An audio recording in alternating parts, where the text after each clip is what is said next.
इसीलिए मैंने ये क्रैक कर पाई।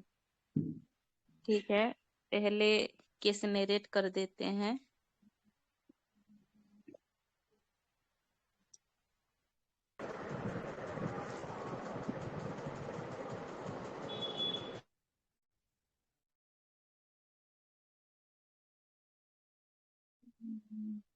केस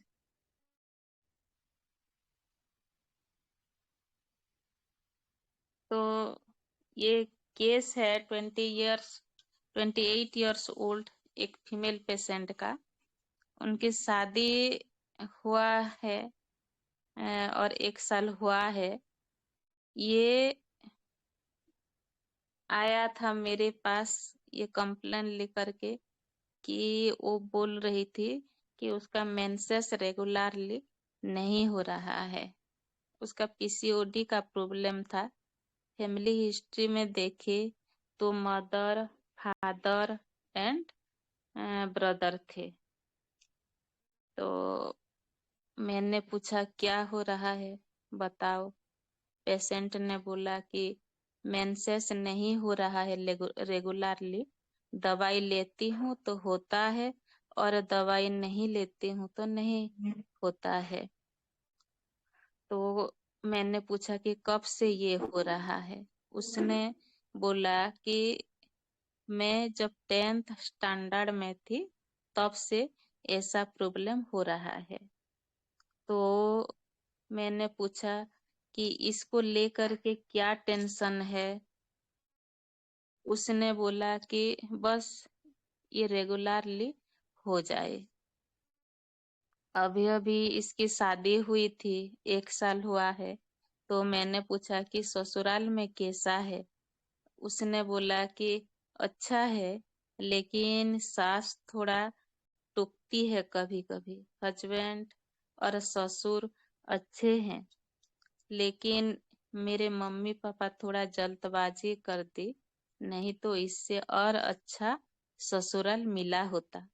वहाँ के घर में ना सारा सुविधा नहीं है, क्योंकि वो पहले का घर है। फिर मैंने पूछा कि 10th स्टैंडर्ड से ये प्रॉब्लम हुआ है, तो उस वक्त कुछ प्रॉब्लम था क्या, कोई बॉयफ्रेंड था क्या। उन्होंने बोला कि हाँ था, लेकिन बाद में वो दूसरे लड़की के साथ उसका अफेयर रहा।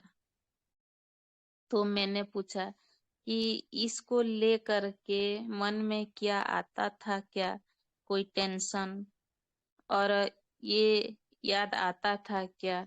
तो उसने बोला कि हाँ, और अभी भी गुस्सा है उसको।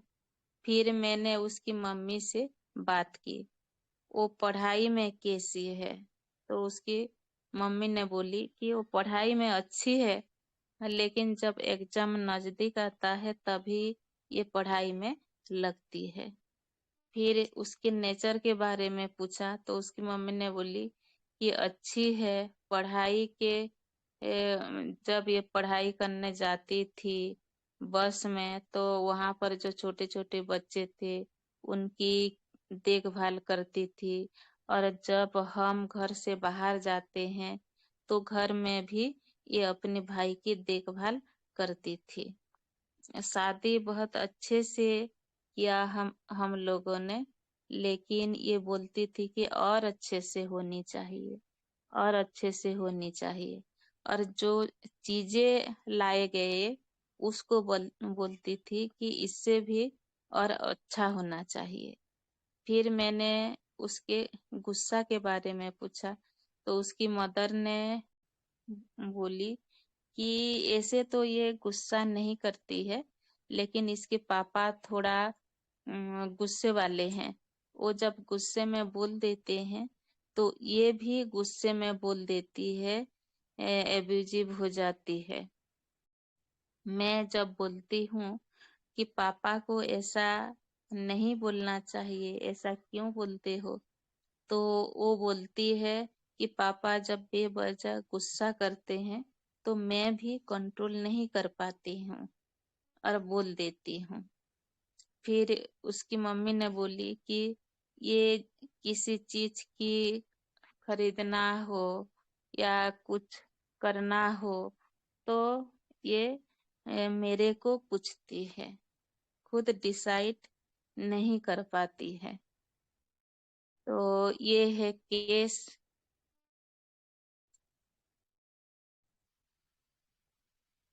आप फॉलो भी बता दीजिए, फॉलो क्या था, कैसा था, और आपने मेरी पोटेंसी क्या दी थी। जी भाई, तो इसी को लेकर के मैंने एनालाइज किया और एक मेडिसिन उसको दिया 30 पोटेंसी में 10-10 मिनट्स इंटरवल में। तो आधे घंटे के बाद ही उसकी मेंसेस आ गए। ये बहुत अच्छा रिजल्ट था, इसीलिए मैंने सोचा कि ये केस प्रेजेंट किया जाए।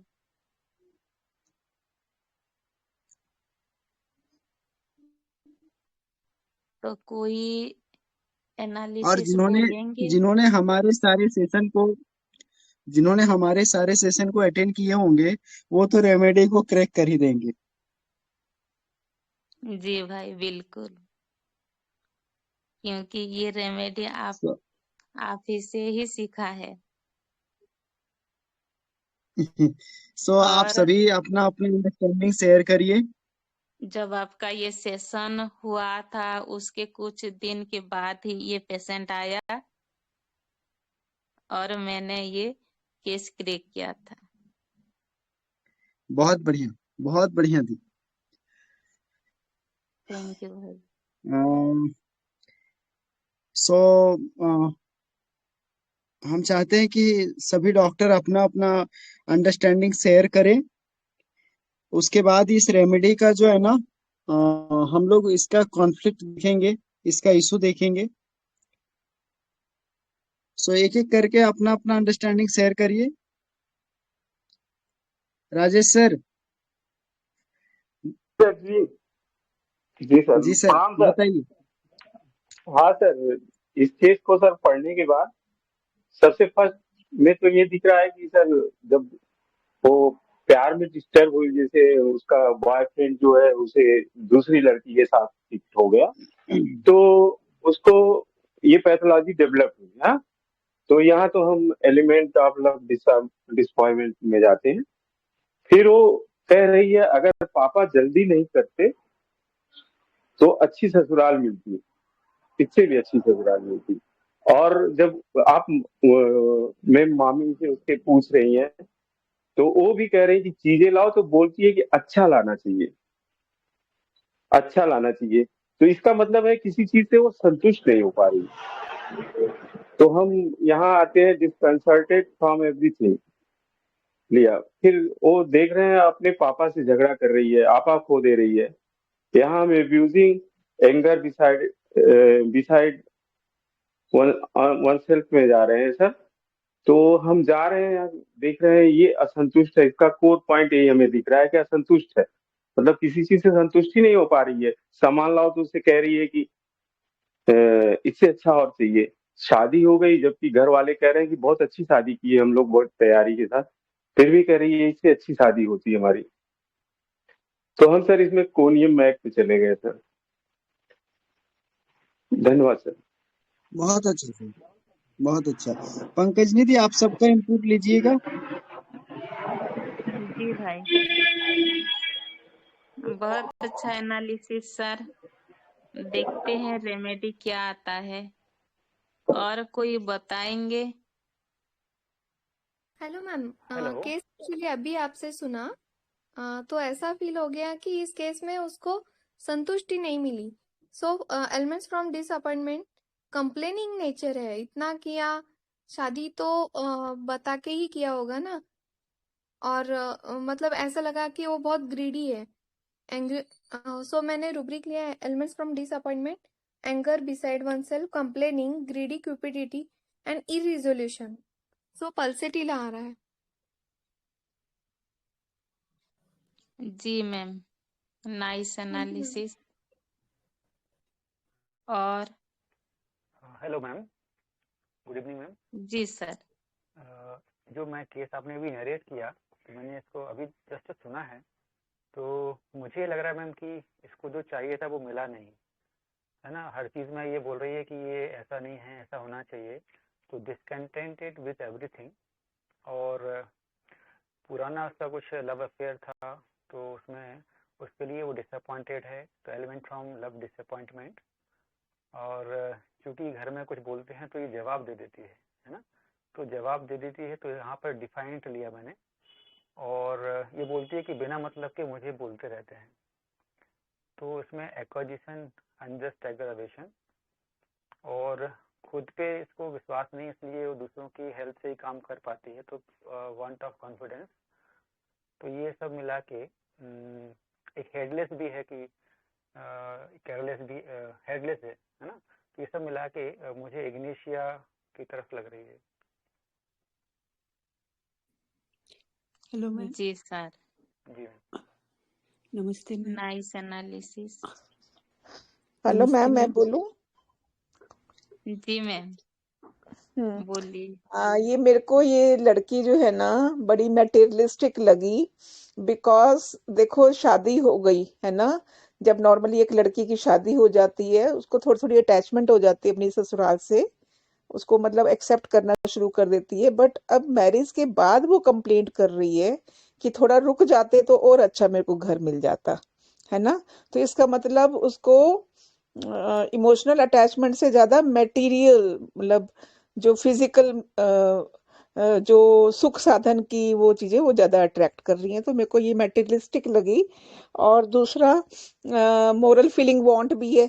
अपने फादर को के साथ ये गलत बात कर लेती है, अब्यूजिव और क्वेलसम हो जाती है। And she is discontented with everything. तो ये सब मिला के I will go for conium. Ma'am आपका रेमेडी क्या बोले? कोनायम, कोनायम मैकुलम, कोनियम, जी कोनियम। मैम। जी हाँ मैम जी, थैंक यू मैम। बहुत अच्छा हेलो एनालिसिस। हेलो मैम, हाँ गुड इवनिंग। हाँ मैम बोलिए। Good evening. मैं बोलूँ मैम? मैम बोलिए। हाँ, good evening to everybody. Ma'am ये केस जो है ना ये लड़की का, इसमें ma'am through and throughout the case जो है ना, एक रूब्रिक मुझे स्ट्रांग लगा इसमें। I tell from the beginning. First मुझे इसमें लगा abusive children, parents children insulting. पापा को वो जब पापा गुस्सा करते तो उल्टा बोल देती है वापस, झगड़ा या फिर कहो या फिर गाली गलौज कहो, वो वापस दे देती है पापा को।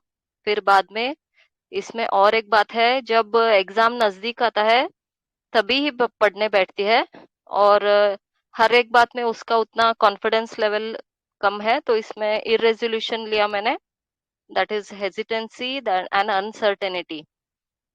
और एक बात है मैम इसमें, वेरी स्ट्रांग थिंग, कि शादी होने के बाद भी उसको लगता है कि इससे अच्छा मिल जाता था, या फिर हर एक चीज उसको अपना वो केयरफुली रखती है, इससे अच्छा ससुराल मिलता। आप लोगों ने ऐसा वाला ससुराल चुना मेरे लिए।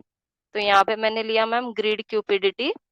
और bottom line of the case is strong rubric which I feel in this case is वो 10th पहले वाला जो बॉयफ्रेंड था उसका, वो बहुत छूट गया है बहुत पहले ही, फिर भी उस बात को लेके अभी तक उसके दिमाग में बैठा हुआ है, और तभी से शायद उसका वो एलिमेंट स्टार्ट हुआ है। तो यहाँ पे लिया मैंने anger, absent people, thinking of. और इसमें डोमिनेशन बाय अदर्स भी है, उसका एलिमेंट एग्रीवेट हो रहा है। तो जो मेन है मैम इसमें absent people thinking about anger वाला जो है, तो मैम मेरा इसमें लाइकोपोडियम है। Thank you ma'am. जी मैम बहुत अच्छा जी, एनालिसिस है। नमस्ते हाँ मैम। हाँ नमस्ते सर बोलिए। जी सर, इसमें है पेशेंट डिसकंटेंटेड है, एवरीथिंग्स फ्रिवुलस है, confidence, want of self confidence, moral feeling, want of abusive है, एलिमेंट फॉर्म डिसअपॉइंटमेंट लव है, एंगर डिसाइड वन सेल्फ है, सब मिला के उसमें कोनियम की तरफ जा रहा हूँ। Thank you ma'am. जी सर, बहुत अच्छा एनालिसिस। देखते नमस्ते हैं मैम, रेमेडी मैं बोलूँ क्या क्या? आता है। हाँ मैम बोलिए। मैम बेसिकली ये 10th तक ठीक थी, उसके बाद जब इसका बॉयफ्रेंड से ने इसको रिजेक्ट कर दिया तो इसको ये लव डिसअपॉइंटमेंट हो गया, और उसके बाद मैंने इसको लिया कि पेरेंट्स से अब्यूसिव, तो abusive anger beside one self being, confidence की कमी है, कॉन्फिडेंस वंस ऑफ, और दूसरा है कि she is not contented, she is discontented. So मेरे हिसाब से नक्स भूमिका आ रही है। जी मैम, नाइस एनालिसिस। और thank you.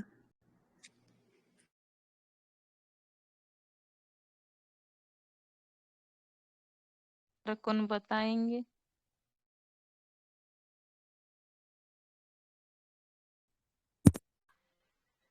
Hello ma'am ma'am. मैं बोलूँ क्या? जी जी बोलिए सर। मैम ये लड़की फर्स्ट में इसका बॉयफ्रेंड से ब्रेकअप होने के बाद इसका एलिमेंट स्टार्ट हुआ, तो एलिमेंट फ्रॉम लव डिसअपॉइंटमेंट। उसके बाद ये किसी चीज से संतुष्ट नहीं है, डिसकंटेंट एवरीथिंग विथ। उसके बाद ये लड़की अब्यूजिव भी है और इनजस्टिस कैन नॉट सपोर्ट, मतलब कि कोई भी इसके साथ कुछ भी बोले तो ये बर्दाश्त नहीं होता है, कोई भी नाजायज चाहे इसका फादर ही क्यों ना हो, बर्दाश्त नहीं होता है, तुरंत इसका जवाब दे देती है। दूसरा ये confidence, want of self confidence में है। इवन मार्केट से कुछ सामान भी लेना है तो ये अपने मार्क को साथ में लेके जाती है, तो इस हिसाब से तो हमें नेचुरल म्यूर फील होता है। जी सर, बहुत अच्छा एनालिसिस। और कौन बोलेंगे? हाँ मीनाक्षी मैम बोल रहे थे। हाँ मैम बोलिए। हाँ हेलो, नमस्ते मैम। नमस्ते मैम मुझे भी इस केस में एलिमेंट फ्रॉम डिसअपॉइंटमेंट लगा, और एलिमेंट फ्रॉम एंगर, वो उसके सास भी टोकती है तो भी उसे गुस्सा आता है, और अपने फादर के प्रति भी वो मतलब गुस्सा ये जताती है जब भी वो एब्यूजिव हो जाती है पेरेंट्स के टू अगेंस्ट। और मैम मुझे वो डिसकंटेंटेड लगी, डिसकंटेंटेड एवरीथिंग विथ, और मॉरल फीलिंग वांट ऑफ है। और मैम उसका बिहेवियर ना मुझे थोड़ा चाइल्डिश लगा। जो भी चीज उसके लिए जाती है, पेरेंट्स लेके आते हैं, शादी भी की अच्छे घर में, तब भी बोल रही कि और अच्छा हो जाता, और अच्छा कर सकते थे, और अच्छी चीजें ला सकते थे, तो मुझे थोड़ा वो इमेच्योर लगी। और इररिजोल्यूशन है, कोई भी डिसीजन नहीं ले पाती, वो मम्मी से पूछती है वो। और बस यही तो मेरा एनालिसिस चामोमिला की ओर जा रहा है, और डीडी में लेकेसिस और नक्सोमिका है। जी मैम, बहुत अच्छा एनालिसिस। देखते हैं क्या होता है रेमेडी। और इस केस में सेंसिटिविटी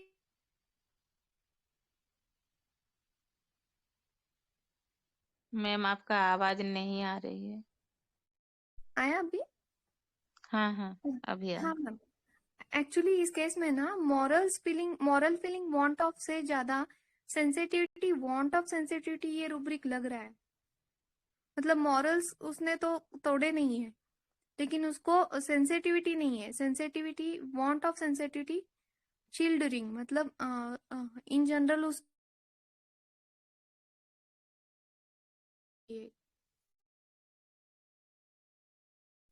ऐसे लगा, क्या ये आ सकता है?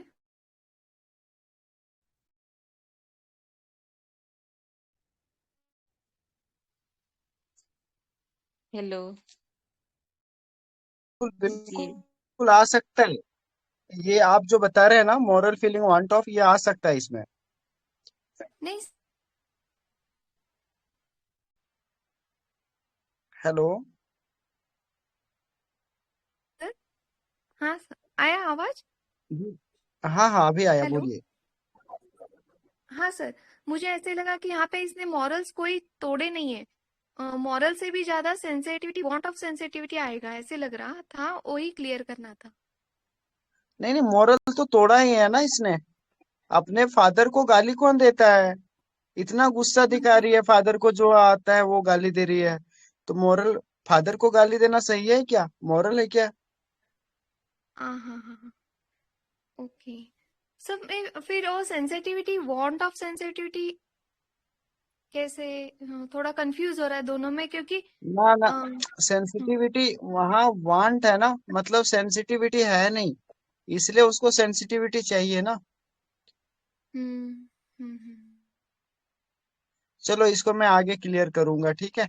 आ, अभी सभी लोग अपना इनपुट देंगे।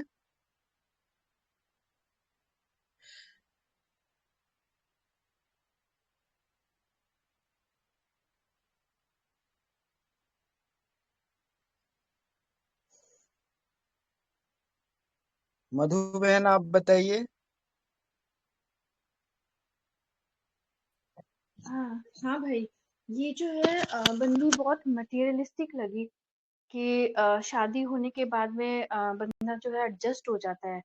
तो उसके बाद में भी ये अगर कंप्लेन कर रही है कि और अच्छा हो सकता था, थोड़ा और रुक जाते तो, जो भी चीज ला रहे हैं उसमें डिसकंटेंटेड है, तो मटेरियलिस्टिक ज्यादा लगी। और उस हिसाब से इतनी बॉन्डिंग ना घर वालों के साथ में नजर आ रही है इतनी, और ना ही मतलब ससुराल में। तो रूब्रिक्स तो नहीं बनाए मैंने, बट कोनियम का फील आ रहा है। Very good. और आप आपका अंडरस्टैंडिंग भी बहुत अच्छा है। पंकज निधि है? Thank you. जी भाई। हाँ, बहुत अच्छा। जी। और और कोई अपना अंडरस्टैंडिंग शेयर करेंगे? श्रुति बहन, डॉक्टर रोहिणी बहन।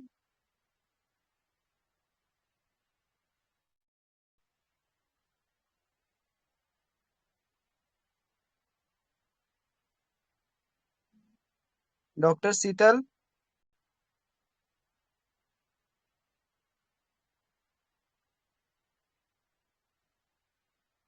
ओके।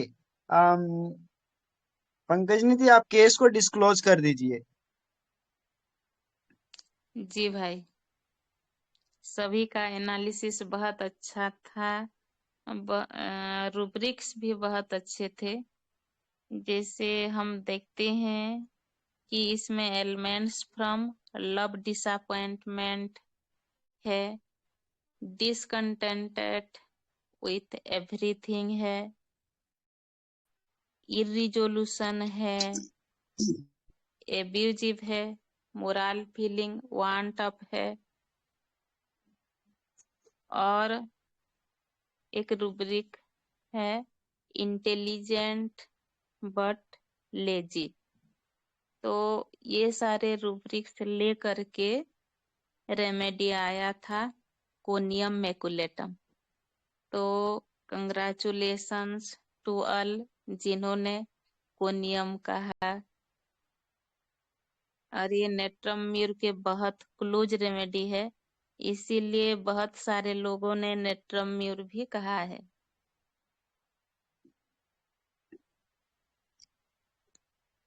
यस, बहुत अच्छा। पंकज निधि, इसमें मैं कुछ ऐड करूं? जी भाई।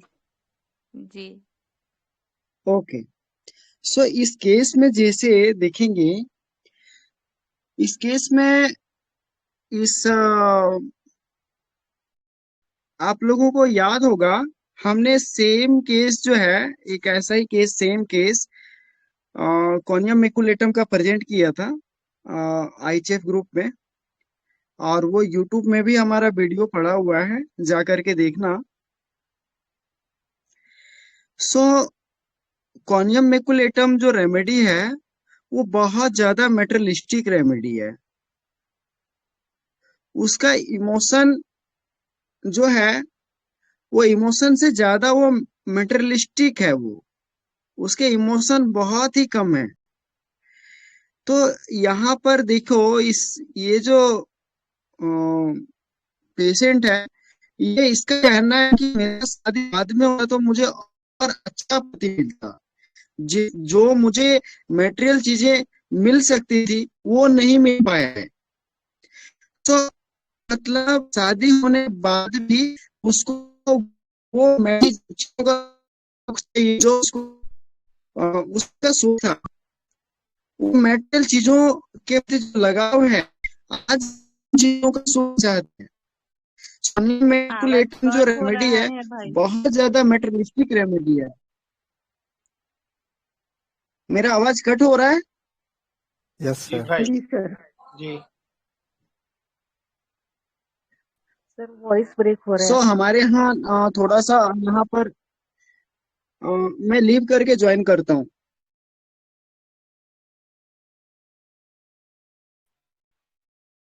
अभी अभी जा रहा है आप लोगों को? हेलो। हाँ आ रहा है सर। सर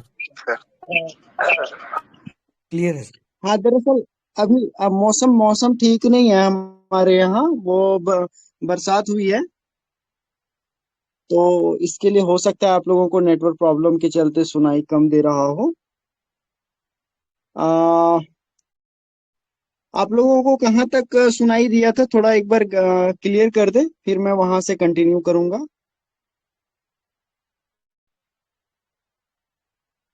कि बहुत मेटलिस्टिक है।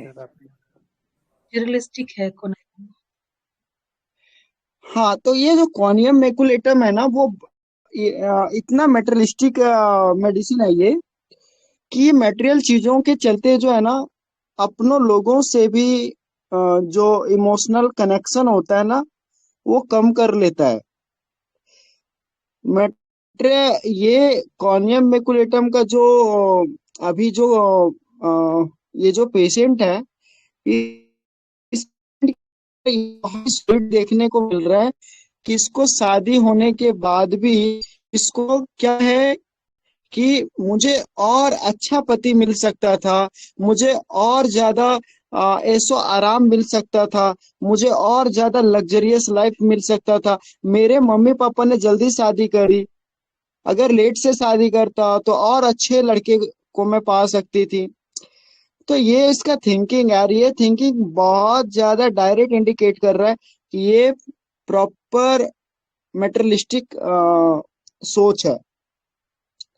ये मेटरलिस्टिक सोच है, ये मेटरलिस्टिक इन्फ्लुएंस है, जो वो बिल्कुल मेटेरियल चीजों के प्रति वो प्रभावित है। और उसके बाद भी इसका कहना है कि इसको किसी भी चीज में जो है संतुष्टि नहीं है, तो डिसकंटेंटेड एवरीथिंग्स, किसी चीज से सेटिस्फाई नहीं होती है। और अपने गुस्सा, ये जैसे अभी हमारे रिपर्टरी में anger beside one self being, इस रूब्रिक में कंप्लीट के अंदर कॉनियम मेकुलेटम है, बट सिंथेसिस में नहीं है। कॉनियम के अंदर गुस्सा बहुत रहता है, गुस्सा बहुत है उसके अंदर। अभी हमारे डॉक्टर राजेश सिंह सर, उन्होंने फर्स्ट में कॉनियम मेकुलेटम बताया। सो कॉन्ग्रेचुलेशन राजेश सर कि आपने अच्छे से कॉनियम को समझ पाए आप। तो कॉनियम मेकुलेटम जो रेमेडी है ना, ये रेमेडी आप देखेंगे तो इसको सेलिबेसी की रेमेडी माना जाता है। हम लोग इसको ज्यादातर ऐसे पेशेंट में प्रिस्क्राइब करते हैं, या बहुत ऐसे पेशेंट में जहां पर हमें ऐसा दिखता है कि वो उसमें उसको सेलिब्रेट लाइफ जीना पड़ रहा है ना। खास करके विडो की मेडिसिन कहा जाता है कॉनियम मेकुलेटम को। क्यों?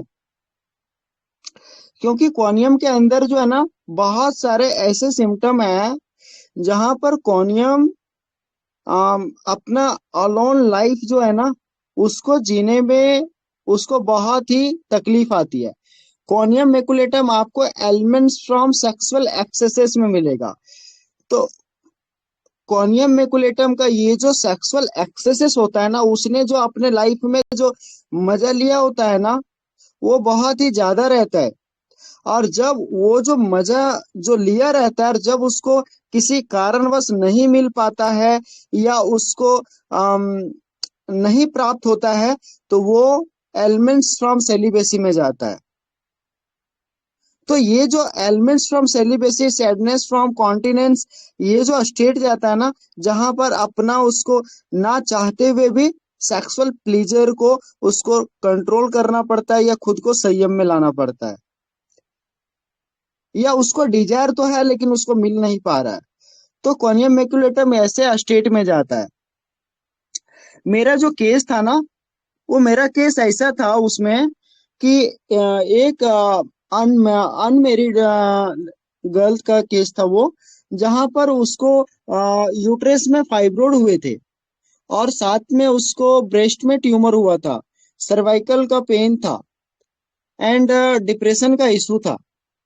तो वो जो लड़की है इतनी एम्बिशियस थी कि वो उस केस में जो है ना कॉनियम मेकुलेटम का एम्बिशन इंक्रीज टू फेम 4 दिखा था। इसको फेम का बहुत ज्यादा ये रहता है कि मेरा दुनिया में नाम हो, मेरा लोग मुझे मेरे नाम से जाने, मुझे पहचाने, मैं सबके लिए उदाहरण बनूं, मैं सबके लिए एग्जाम्पल बनूं। बट ये लड़की जो है बहुत ज्यादा एम्बिशियस होती है, पर्सनलिटी एम्बिशियस पर्सनलिटी होता है कॉनियम मेकुलेटम। सो उस स्टेट में और उसके बाद उसका भी जो है डिसअपॉइंटमेंट का स्टेट देखने को मिला था, उसमें अफेक्टेशन का स्टेट देखने मिला था, और साथ में ही ये जो होता है ना वीपिंग अलोन वेन,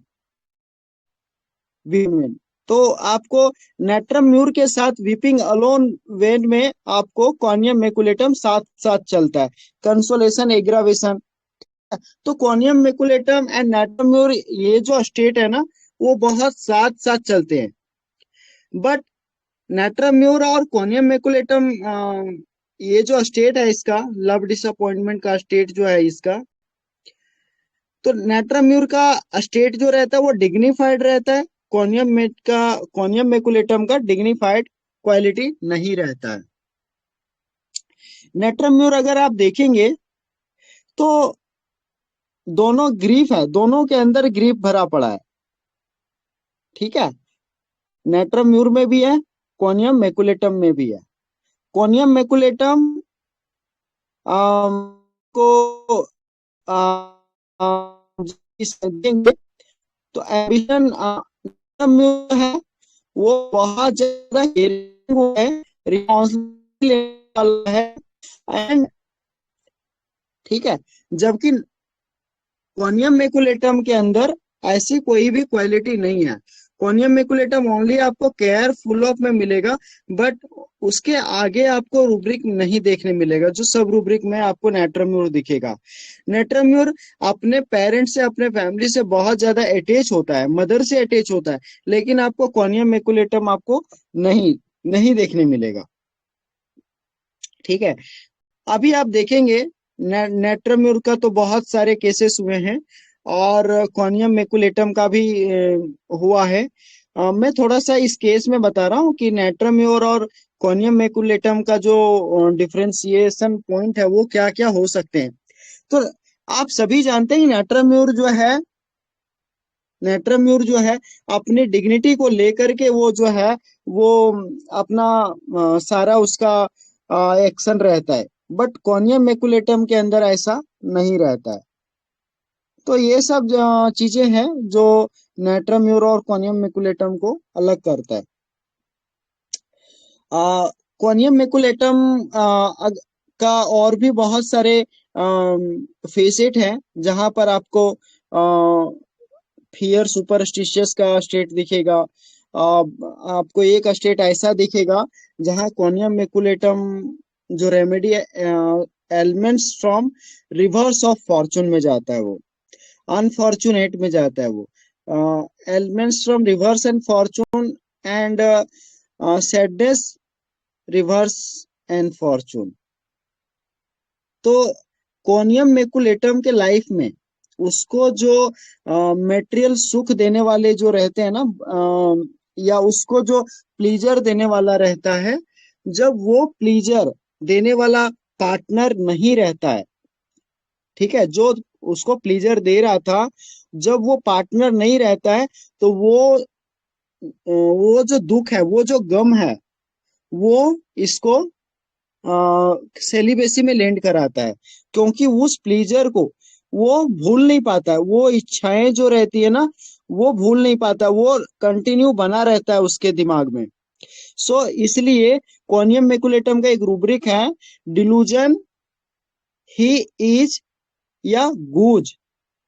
एंड इसका एक नेक्स्ट जो सब रूब्रिक है, delusion, geese threw themselves into water thinking themselves to be गीज।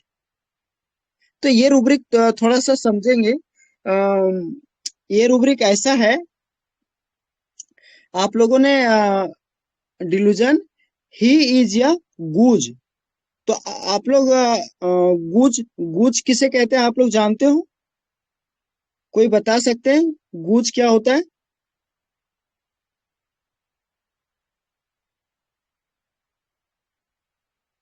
Hello, बोलते हैं भाई जिसको। गूज एंड गीज, ये दो वर्ड हैं हमारे रिपर्टरी में। एक सिंगुलर है, एक प्लूरल है sir. Goose is singular, geese is plural. और गूज जो है एक बर्ड है, but it walks on the road and it has got the feet which are like web. They are comfortable in the water. They yes yes hunt yes, fishes. जी sir. It is a white bird with a flat tip. I don't know the exact Hindi word for it. हंस ना, कहते हैं जी sir, हंस, हंस कहते हैं ना उसे? हंस हंस कहते बोलते हैं हमारा भी, हंस। ये नहीं क्या सर ये Then हंस नहीं है, ये हंस नहीं है। गीज एंड गूज जो है, ये हंस नहीं है। सर बत्तख को बोलते हैं, बत्तख है, इसको बत्तख। इसको पालते हैं फिश के लिए, for flash and eggs. People इसको रेस करते हैं, जहाँ पे वाटर लॉग वाटर रहते हैं, पॉन्ड्स रहते हैं, वहां पे पालते हैं इसको। अभी रूब्रिक क्या कह रहा है ना, ही इज अ गूज। देखो रूब्रिक क्या कह रहा है, ही इज अ गूज, मतलब अभी ये जो है ना, ये बंदा जो है, ये जो पर्सनैलिटी है, वो अकेला हो गया है, ठीक है। और ये जो गीज है ना, वो प्लुरल होता है, ठीक है। तो इसलिए ये बोल रहा है कि अभी मैं अकेला हो गया हूं, और ऐसी जिंदगी जीने से अच्छा है कि मैं मर जाऊं, मैं खुद को उसी पानी में खुद को कूद जाऊं, खुद को फेंक दूं, और मैं अपना जान दे दूं। क्यों जीना मुझे अपने पार्टनर के बगैर, अपने मेरा जो हमसफर है, मैं उसके बगैर जी करके क्या करूंगी। तो वो अपने आप को जो है ना, वो फेंक देना चाहता है, ठीक है। इसलिए अभी हम लोग जो बोलते हैं ना, कोनियम मेकुलेटम को रेमेडी बोलते हैं ना, विडो की रेमेडी है ये। तो यही वो विडो है। इसीलिए वो रूब्रिक देखो, रूब्रिक क्या आ गया ना, elements sadness continence from, sadness continence from. देखो वहां कोनियम मेकुलेटम आपको हाई मार्क में मिलेगा, ठीक है। तो अभी कॉन्टिनेंस मतलब क्या होता है,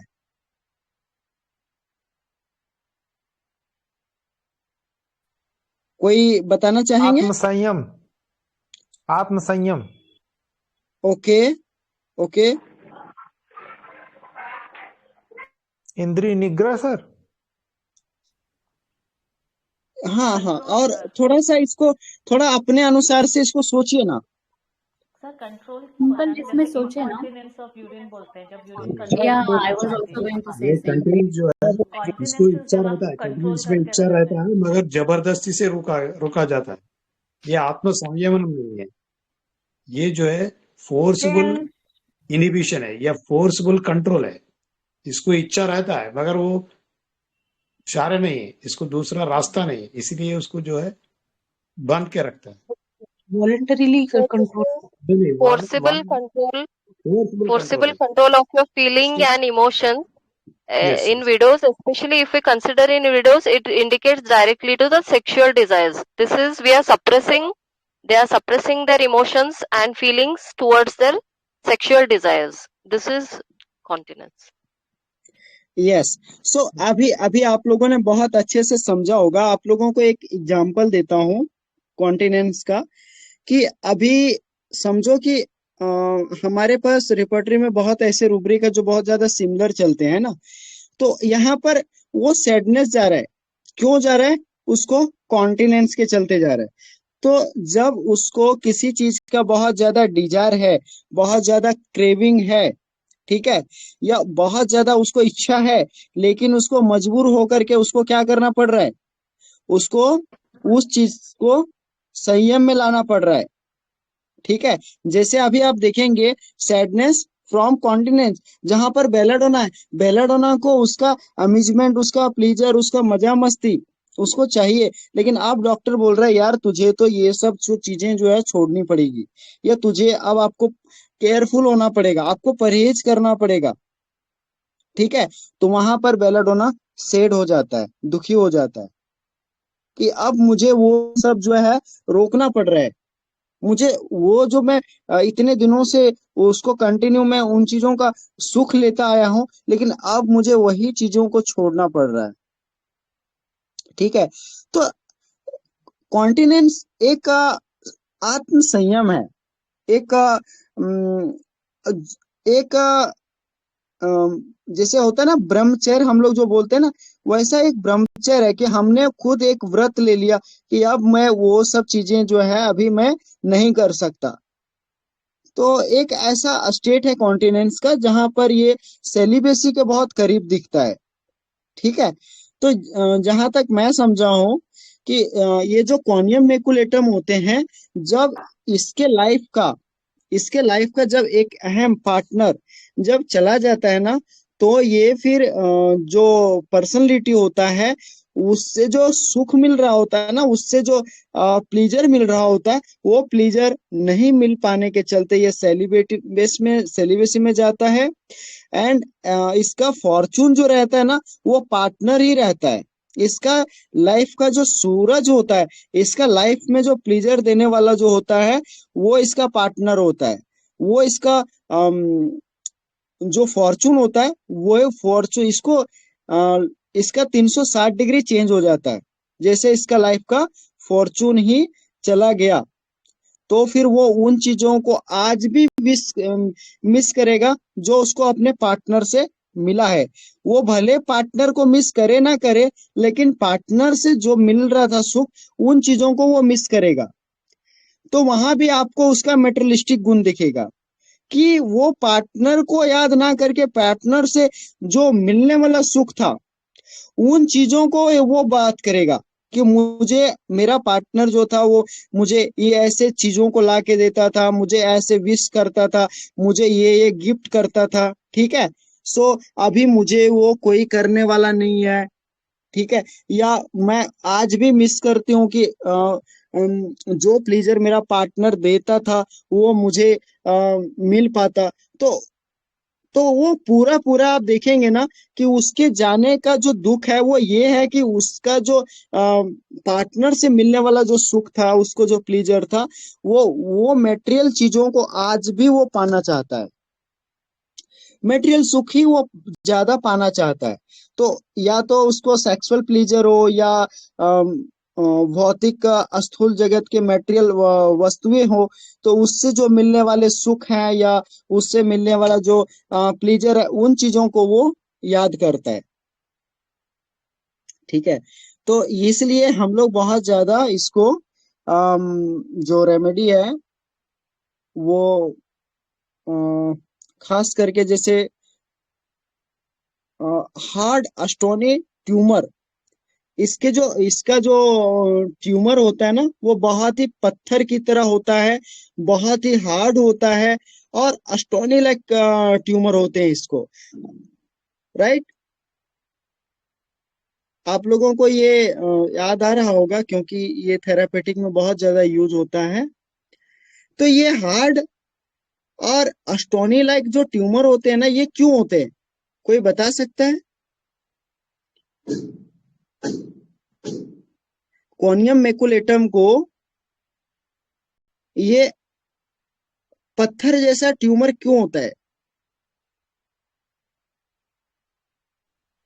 इसका जो कंटिनेंस है वो बहुत कठिन है, इसके दिमाग से वो भी कठिन निर्णय है। अब अगर वो हमें कंटिनेंस समझना है तो continence of incontinence of urine, जहाँ पे पेशाब विदाउट कंट्रोल चले जाता है, कंटिनेंस में रखना बोले तो हमें जोर से रोकना पड़ता है। अगर सफर में है या कहीं टॉयलेट नहीं है, वहां पे अगर पेशाब करने का जरूरत पड़ती है, you are forced to stop it till you get the place to empty your bladder. The pressure you feel, the pressure or the control you require to hold it to affect the continence is the experience of anybody. A common man generally one will face it. So that is how hard it is. The same hardness comes to the conium, develops in the tumors, either in prostate or in breast. Most often the fibroadenomas.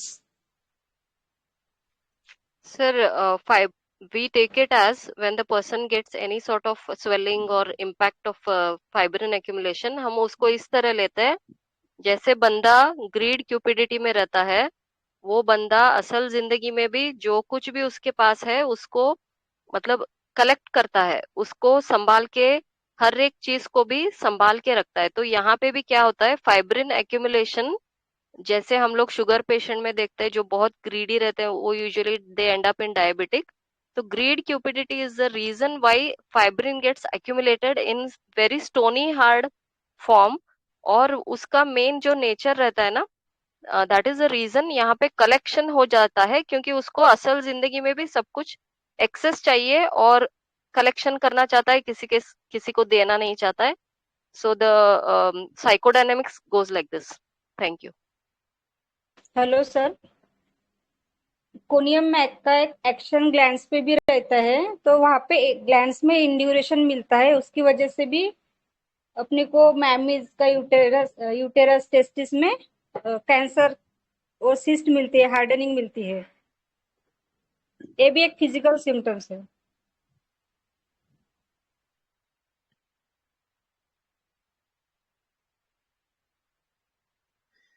नहीं, हमने ये पूछा कि कॉनियम maculatum को आखिर इतना hard और hard अस्टोनी like tumour होते हैं उसको उसका जो क्योंकि ये जो रेमेडी है ना वो ऐसे ट्यूमर में बहुत ज्यादा थेरापेटिक में यूज होता है ना, जहां पर हार्ड एंड अस्टोनी लाइक ट्यूमर पाए जाते हैं या ऐसे ग्लैंडुलर स्वेलिंग पाया जाता है, तो वहां भी तो यूज होता है ना। तो इतना उसको पत्थर जैसा क्यों होता है? नमस्ते रंजीत सर, जैसा होता है ये इसलिए। जी अपर्णा जी आप बताइए। इसका इमोशंस ड्राइव हो गया। सो जैसा डॉक्टर अनुपमा मैम ने कहा कि ग्रीड क्यूपिडिटी एंड ये सब, तो और एक चीज है कि ये आदमी है ना खुद को एलिमेंट्स फ्रॉम सेलिबसी है, इसने काफी लाइफ एंजॉय किया है एंड इसका फोकस मतलब यही है कि एंजॉय करो, एंड जब उसको वो एंजॉयमेंट नहीं मिलती है तो वो बड़ा मतलब एलिमेंट्स फ्रॉम सेलिबसी में चला जाता है। तो ये जो इंड्यूरेशन है ये हार्ड हार्टेड है, अनफीलिंग है, उसको अगर दूसरा कोई एंजॉय कर रहा है तो वो उसको पसंद नहीं आता है। मतलब इतना कठोर दिल है कि ही माइट स्टॉप, मतलब वो एंजॉय नहीं कर रहा है तो उसको ऐसा लगता है कि दूसरों ने भी नहीं करना चाहिए। समवेयर ये कनेक्टेड है जो डॉक्टर अनुपमा ने कहा, and this I am not able to. नहीं, बहुत बहुत अच्छा, बहुत आप बिल्कुल करेक्ट जा रहे हैं। प्लीज आप कंटिन्यू करिए, सही जा रहे हैं। नहीं, मुझे एक्सप्लेन करने को नहीं आ रहा है, बट ये थॉट किधर, तो मतलब ये दो चीजें जो डॉक्टर अनुपमा ने कहा एंड जो मैं सोच रही हूँ ये कंबाइन होनी चाहिए, तो आप उसको एक्सप्लेन कीजिए। देखो आप सही जा रहे थे। वास्तव में ये जो रेमेडी है ना, वो बहुत ही hard hearted, unfeeling and materialistic है। जब ये तीन चीजों को आप कनेक्ट करेंगे ना, तो आपको इसका ये पता चलेगा कि इसका पत्थर जैसा इसका स्टोन क्यों होता है। ठीक है। तो वास्तव में आप देखेंगे कि इसके अंदर जो रेमेडी है, ये जो रेमेडी है, ये मेटरलिस्टिक रेमेडी है, हार्ड हार्टेड है, अनफीलिंग है।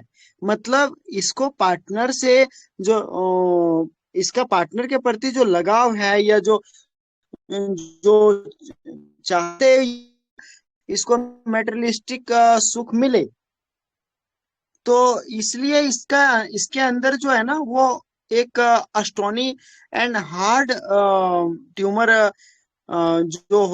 दिखते हैं ना, वो इसलिए हार्ड अटैक दिखते हैं, जहां तक ये कि मुझे वेरिस समझ है। है, बाकी अभी ये वेरिस है, मतलब किसी को कुछ देना नहीं चाहता, कंजूस है, तो ये सारी चीजें रोक कर रखता है, तो बीमारी भी इसको उसी ढंग से होती है। क्योंकि जब हम शेयर करते हैं ना, तो शेयरिंग में बहुत सारी चीजें हम बांट देते हैं। जब हम किसी चीज को रोकते हैं तो वो कठोर रूप लेता है, और उसके कारण वो जो उसका ग्रोथ होता है या ट्यूमर होता है, वो हार्ड होता है। मेटेरियलिस्टिक तो है ही, साथ में शेयर ना करने की भी इसकी जेलसी भी बहुत ज्यादा है। इस कारण से भी ये इसका हो हार्ड सकता है होता है जी जो जी। ट्यूमर। और इसमें कोई ऐड करना चाहते हैं कोई डॉक्टर्स, तो प्लीज ऐड करिए आप लोग। पंकज सर निधि ने बहुत बहुत अच्छा केस प्रेजेंट किया है।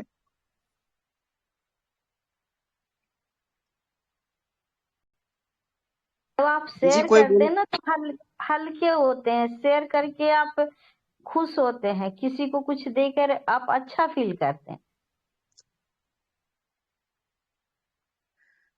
सो एवरेस्ट नेचर जहां आपको दिखेगा ना, वहां पर आपको कॉन्स्टिपेशन की प्रॉब्लम ज्यादा दिखेगी।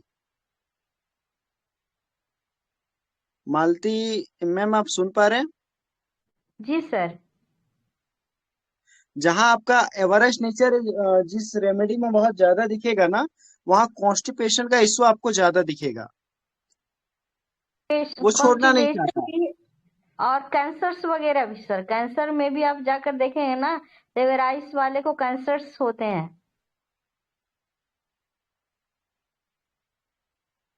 जी।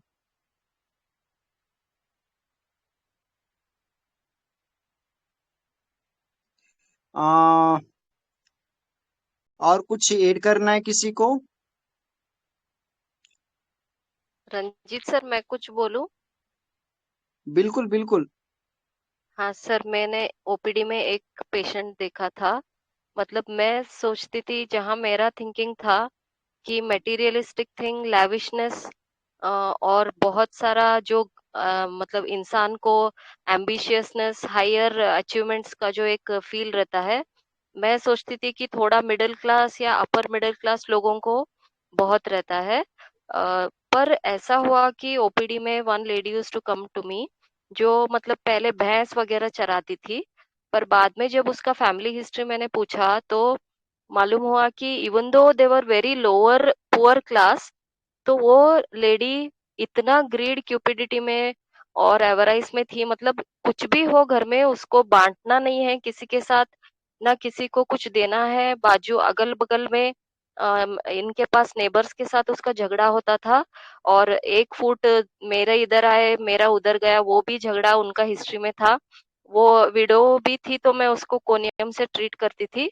But sir, ultimately finally recently वो लेडी को she had this sir, glioma, glioma of the brain. वो भी मिडल लोब में हुआ, सेंटर में हुआ। तो मैं बहुत दिन तक सोचती रही कि जो बहुत ही पुअर क्लास के लोग रहते हैं, उनको इस कदर क्या आशा रहती है जिंदगी में, कि that lady ended up in cancer, और वो भी एकदम 3rd स्टेज पे गई। तो ना वो किसी चीज से हमने उनको कार्सिनोसिन दिया था कॉन्स्टिट्यूशनली वाइज, क्योंकि वो सिर्फ बेटियों को, घर वालों का एंजाइटी में थी वो फैमिली मेंबर्स, बट किसी और को कुछ शेयर नहीं करना चाहती थी। तो सर ऐसे भी होता है, इंसान कोई भी क्लास का हो, जब वो एवराइज, ग्रीड और किसी के साथ जो भगवान ने हमको दिया है वो हम नहीं शेयर करना चाहते, तो वो एक्यूमुलेशन में होता है फर्स्ट, बाद में वो कैंसरस सेल्स, मेटास्टेसिस, वो सब होता है। तो ये मतलब जिंदगी का एक सारांश रहता है कि जितना भी हमको दिया है भगवान ने, उसमें हम लोग थोड़ा बहुत शेयर करें, हमसे भी जो नीचे है उनके साथ हम बांटे। बस सर मेरा यही two words from my side. Thank you sir. जी जी, इसलिए सभी शेयर करो, तभी सभी अच्छे से अपना लाइफ, हैप्पी लाइफ जी सकते हो, एंड हैप्पी पा सकते हो। सो पंकज निधि को मैं दोबारा सर बुलाना चाहूंगा। Excuse me sir. जी जी हेलो सर। उसमें केवल जी जी, बोलिए सर। मटेरियल ही बांटना नहीं, अपना ज्ञान भी बांटना जो है, कुछ लोग ज्ञान को दबा के रखते हैं सर, यह भी एक तरह की एवरिशनेस है। जी, हेलो। सो पंकज निधि दोबारा आएंगे, जी भाई। ग्रुप में है। हाँ रंजीत सर, मैं राजेश हाँ सर भाई। बोल रहा हूँ सर। सर जी सर, ये जी केस सर। जो है सर, ये केस आपकी शिक्षा की बदौलत जो है क्रैक हुई सर। मैं आपकी वीडियो देखा था, और जब मैं केस पढ़ रहा था, तो ये मुझे पूरा समझ में आ रहा था कि ये जो है संतुष्ट नहीं हो रही है। और आप जो कोनियम का सेशन लिए, जो पिछली की सर आपकी वीडियो, उसमें टोटल ये चीज पिनअप पे है कि उस लड़की को पूरा कहीं संतुष्टि नहीं है। मतलब न भाई से संतुष्टि मिली, भाई का प्रेम नहीं मिला, फादर का प्रेम नहीं मिला। और ये लेडी भी शादी हो रही है, तो शादी भी बिल्कुल वहां भी असंतुष्ट है कि और अच्छी हो सकती थी। और यहाँ जो है उसकी मामी कह रही है कि सामान लाते तो और अच्छा चाहिए। मतलब आप जो कह रहे हैं सर, मैटरलिस्टिक है बिल्कुल, एकदम से वही पिनअप हो रही है, और एंट्री पॉइंट भी यही इस केस में। थैंक यू सर, आपकी वजह से सर रंजीत सर, पूर्णिमा दी कुछ बोलना चाहते हैं। पूर्णिमा दी बोलिए। हाँ, मेरे को बोलना, मैं कहा फिर लेट हो जाएगा तो इसलिए मैं रुक गई। मैम, अनुपमा मैम ने अभी जो बोला था ना ग्लायमा का, और वो उसको कोरिलेट किया एवेराइस और मतलब ग्रीडी नेचर से। लेकिन रिसेंटली मैंने कुछ एक्सपीरियंस किया, मैं वो शेयर करना, बिकॉज सेम डायग्नोसिस था, and unfortunately that person is not with us now. उनका 2 महीने पहले ही डेथ हो गया, and he was Triticum vulgaris. इतना जेनरस बंदा I have never seen in my life. तो मतलब मैं ये कहना चाहती हूँ कि जो हम अपनी जितनी हमारी नॉलेज है, हम उसको कोरिलेट कर लेते हैं, but there is something beyond that which is the topic of great research. तो कुछ और यस एस्पेक्ट यस भी यस। रहते होंगे, है ना, नॉट पूनम ओनली। दी, हम्म। हाँ हाँ मैम, जी। पूनम दी, एक मेरा बात में यही था कि व्हाई डज अ पूनम दी, एक पर्सन बात मैं एंड और अप इन बोलता हूँ। कैंसर। हाँ सर, रंजीत सर यही था कि एक बंदा कैंसर में क्यों लैंड अप होता है, चाहे वो गरीब हो या अमीर हो। मतलब इसमें और थोड़ा we need to go in depth. Thank you. हाँ, बहुत इसमें आ, कुछ और एस्पेक्ट्स भी अभी रहते हैं, इमोशन सप्रेस भी हो सकते हैं, और there are so many other causes also. क्योंकि एलोपैथी में तो ये देखो इमोशनल कॉजेस पर ज्यादा ये लोग स्ट्रेस देते नहीं है, बट बीइंग होम्योपैथ हमें हर डायमेंशन से सोचना चाहिए। बस मैं यही ऐड करना चाहती थी। मैं कुछ बताना अभी चाहती हूँ। अभी ये जो अभी कैंसर हाल से, में जो है, अनुराधा बहन आप बता लो। मैंने देखा है, जैसे मैंने किसी अड़ोस पड़ोस के को भी देखा है, जितने भी कैंसर हैं they are basically the suppression of emotions. It could be in like किसी गरीब के भी हो सकता है, किसी एवरेज में हो सकता है। जब आप अपने इमोशन को सप्रेस नहीं कर पाते, वो सेल्स मरना शुरू हो जाते हैं, और वो बढ़ता जाता है, and it lead to cancer. This is my, जितना मुझे पता है वो यही है। Thank you. जी जी जी जी, आपने आपने सही बोले। मैं सिर्फ एक चीज बताना ये चाहूंगा। अभी हाल फिलहाल में ही हमने ऑलिव सेक दिया था एक पेशेंट को जिसको ट्यूमर था, और वो ट्यूमर बहुत अच्छे से उसका क्लियर हो गया है। लगभग 90% उसका ट्यूमर जो है वो डिजॉल्व हो चुका है। बहुत ही अच्छा पर्सनैलिटी था वो। अभी क्या है ना, बीमारी हम लोग बीमारी जो होती है ना, उसमें जो मॉर्बिडिटी होती है ना, तो उस मॉर्बिड लेवल का जो रूब्रिक होता है ना, जैसा कि डॉक्टर विजेकर सर से हमने थोड़ा समझा था, प्रिडिक्टिव जो करते हैं ना, उनसे समझा था। तो उनका कहना रहता था कि जो मॉर्बिडिटी होती है ना, हर एक जिस प्रकार से बीमारी है, अगर बहुत ज्यादा सिफिलिटिक है या कैंसरस है या कोई भी बहुत ज्यादा डीप पैथोलॉजी है, तो उसके जो रूब्रिक भी होते थे ना, वो वैसे ही बहुत ज्यादा डीप सिफिलिटिक या कैंसर माइजम की जैसी ऐसी रेमेडी वो निकालते थे। तो देखो, अगर किसी को अगर इस प्रकार की पैथोलॉजी हो रहा है ना, तो उसके अंदर में सिर्फ इमोशन सप्रेस होगा ऐसा बात नहीं है। उसके अंदर ऐसा सिफिलिटिक बिहेवियर भी हो सकता है ना, कि जो उसको ऐसी बीमारी पे लैंड कर रहा है। उसके एनर्जी में ऐसी नेगेटिविटी भी हो सकती है ना, जैसे हाल में ही ऐसे बीमारियां, ऐसे पैथोलॉजी की देखी है, जहां पर उसका बिहेवियर जो है बहुत ही मोरल फीलिंग वांट ऑफ में मिला है, बहुत ही ज्यादा क्रूअल मिला है, बहुत ज्यादा सेल्फ सेंटर मिला है। तो आप ये देखेंगे कि जो रेमेडी बहुत ज्यादा अपने लाइफ में नेगेटिविटी को धारण किया है, वैसे रेमेडी बहुत ज्यादा ग्रेव पैथोलॉजी में जाएंगे। और जिसने बहुत ज्यादा अपने लाइफ में नहीं लिया है, तो वो लोग नहीं जाएंगे। तो ये डॉक्टर विजेकर सर का जो है, उसमें से मुझे कुछ थिंकिंग आया था, जो मैंने कोरिलेट की। लेकिन वास्तव में हमने ये भी देखा है कि बहुत सारे अच्छे पर्सनैलिटी, उनको भी ऐसी ऐसी बीमारियां जैसे हुई है, जो एक वो रेमेडी के अंदर पॉजिटिव स्टेट बहुत ज्यादा देखने में मिला है, लेकिन फिर भी उसको बहुत ही डीप पैथोलॉजी हुई है। तो ये सब एनर्जी है, जो नेगेटिव एनर्जी, पॉजिटिव एनर्जी, इस तरह की एनर्जी है। बट हम लोगों को इसमें जो है ना, एक मुझे लगता है ना, खुद को रेस्ट्रिक्ट नहीं करना चाहिए इन चीजों में, नहीं तो फिर हम लोग फंसेंगे और मेडिसिन को प्रिस्क्राइब करने में दिक्कत आएगा।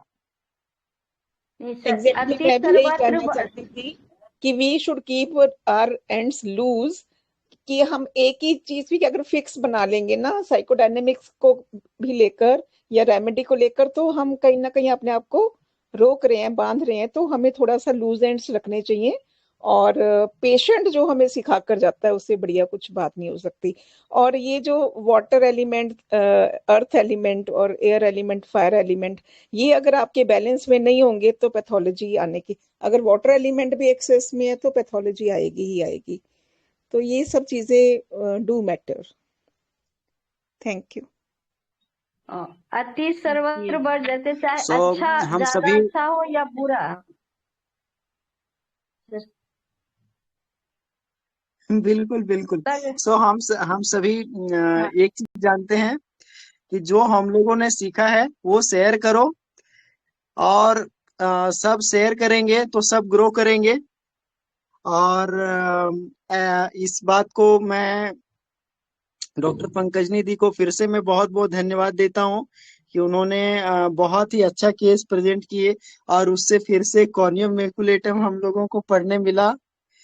और आप सबको भी लर्न करने का मौका मिला।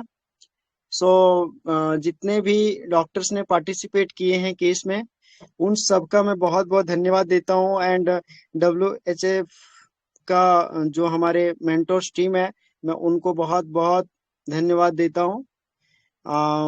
आज का सेशन हम लोग वाइंड अप करते हैं, और फिर कल मिलते हैं सेशन थैंक में। यू सर, आपको भी और धन्यवाद। जी सर, थैंक यू सर, बहुत धन्यवाद। Thanks all of you. Thank you sir, बहुत पूर्णिमा बहुत दी, धन्यवाद। Thank you Ranjit sir, thank you everybody, thank जबरदस्त। You. Thank you so much.